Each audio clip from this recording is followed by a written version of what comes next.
Bienvenidos al tema número 2, que va referido a los interdictos. Interdictos como procedimientos especiales creados para proteger la posesión. Interdicto como herramienta judicial que el Estado pone en nuestras manos para hacer efectivo la tutela judicial de la misma.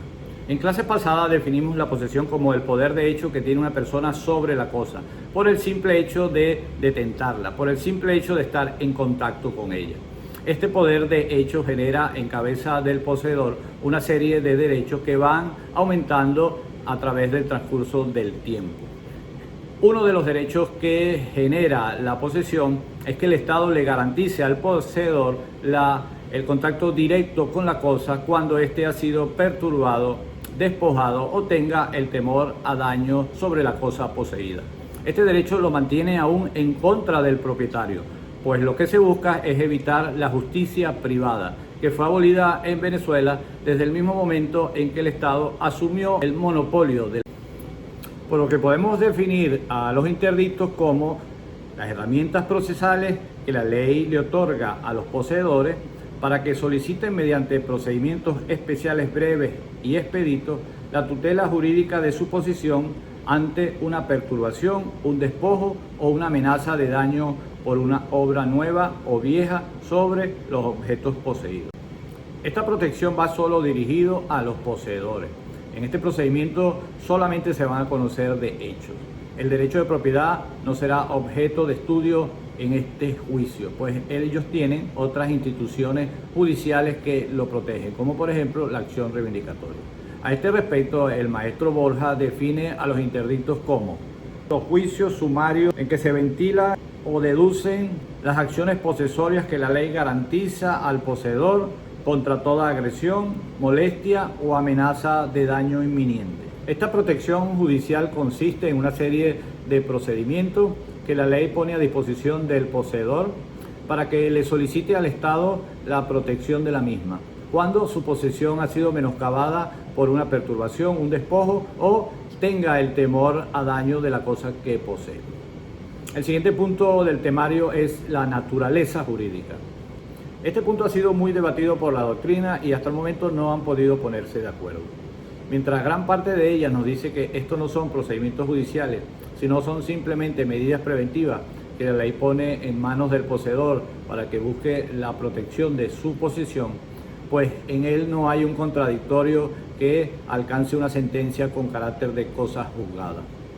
Mientras la otra parte de la doctrina nos dice que sí son procedimientos judiciales, pues se respeta en ello el derecho a la defensa de ambas partes. En nuestra opinión no hay que ser tan estricto y generalizar, englobar todos los interdictos en un solo concepto, pues hay interdictos que verdaderamente son procedimientos judiciales, como en el caso de los interdictos posesorios, y otros, como los interdictos prohibitivos, son simplemente medidas cautelares. Todo va a depender del interdicto que intentemos estudiar o el interdicto que intentemos ejecutar. En cuanto a la clasificación de los interdictos, la ley nos dice que existen 4 procedimientos judiciales, todos de contenido especial. El interdicto de amparo, que aparece en el artículo 782 del Código de Procedimiento Civil, el interdicto de despojo, que aparece en el artículo 783 del mismo Código, el interdicto de obra nueva, que aparece en el artículo 785, y el interdicto de obra vieja, que aparece en el artículo 786. Cada uno de ellos está regulado y desarrollado en un solo artículo. Por otro lado, la doctrina ha dividido y agrupado a estos procedimientos en 2 grandes grupos, los interdictos posesorios y los interdictos prohibitivos, para su mejor estudio en vista de que ellos mantienen semejanza y diferencia. Los interdictos posesorios, dice la doctrina, son el interdicto de amparo y el interdicto de despojo. Y los interdictos prohibitivos son los interdictos de obra nueva y obra vieja. Gracias a esta clasificación que nos da la doctrina, podemos comparar a los 2 grupos y obtener las diferencias y las similitudes entre ellos. Entre las diferencias que existen entre los interdictos posesorios y los interdictos prohibitivos están las siguientes.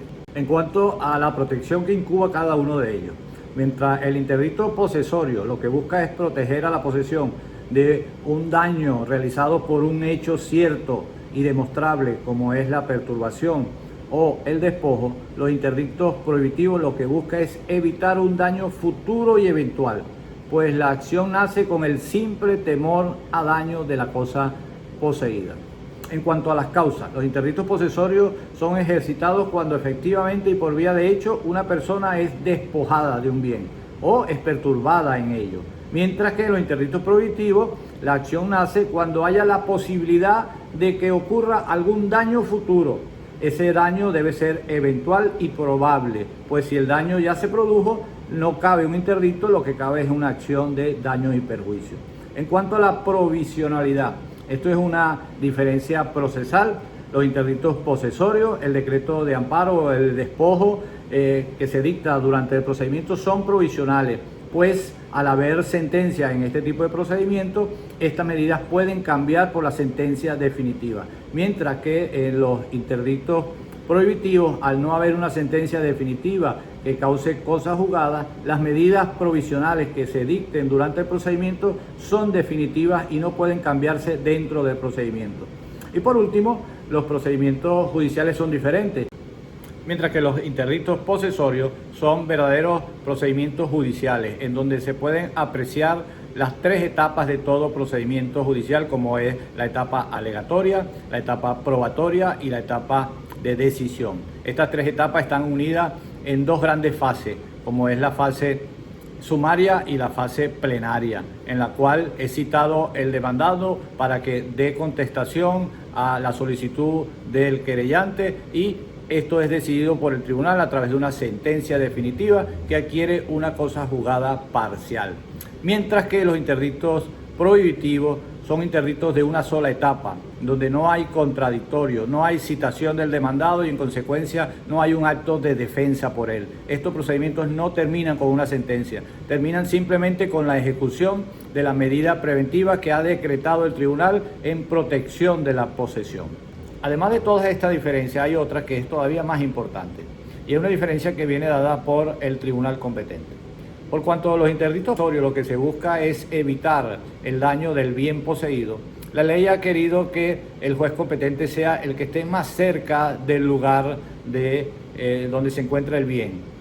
Y en consecuencia el tribunal competente será el tribunal del municipio del lugar donde esté ubicado la cosa poseída. A menos que en esa localidad haya un tribunal de primera instancia y entonces será este el juez competente.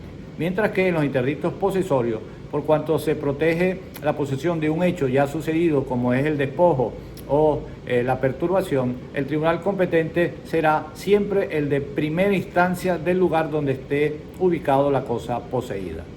Analizados así las características comunes de cada uno de estos interdictos, comencemos a estudiar de manera individual cada uno de estos 4 procedimientos especiales que la ley dispone en cabeza del poseedor para proteger su posición.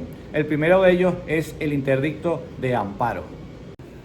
Este interdicto, junto con el interdicto de despojo, son los que la doctrina considera los interdictos posesorios, por cuanto ellos tienen muchas similitudes. Entre algunas de ellas es que comparten el mismo juez competente y el mismo procedimiento judicial. Este interdicto de amparo está regulado por el artículo 782 del Código Civil, el cual nos indica cuál es el objeto del procedimiento, cuáles son los requisitos de admisibilidad y, por supuesto, quién tiene la legitimación activa y pasiva. Este interdicto sirve para proteger a la posesión ante un hecho cierto conocido como la perturbación, siempre y cuando tengamos una posesión legítima sobre un bien inmueble, un derecho real o una universalidad de bienes muebles. Esta protección sola la tendremos si ejercemos la acción dentro del año de la perturbación. El otro interdicto a que habla la doctrina como los interdictos posesorios es el interdicto de despojo.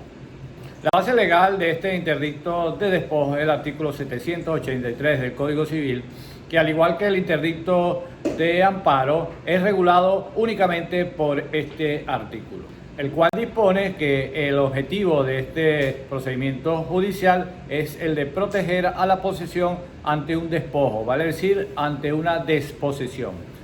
En él no nos piden tantos requisitos como el interdicto de amparo, pues cabe la protección ante cualquier tipo de posesión y ante cualquier tipo de bienes. Al lado de estos interdictos posesorios están los interdictos prohibitivos, que se ejercen con el simple temor a daño. No hace falta que haya sucedido ningún hecho para que podamos activar y ejercer la acción. Con el simple temor a daño al bien que estamos poseyendo, se activan o nace el derecho de acción para ejercer estos procedimientos judiciales prohibitivos. Los interdictos prohibitivos son el interdicto de obra vieja y el interdicto de obra nueva. El interdicto de obra nueva, que nace para proteger el bien poseído ante el temor a daño causado por una obra en construcción, una obra que puede ser de construcción, de remodelación o de demolición. El hecho es que haya una modificación de la circunstancia de hecho existente en la obra y que esta obra cause un temor a daño al bien poseído. Por último, tenemos el interdicto de obra vieja. Este interdicto nace por el simple temor a daño de que una obra ya construida o una obra de la naturaleza, como un árbol, amenace a causar daño a el bien que estamos poseyendo.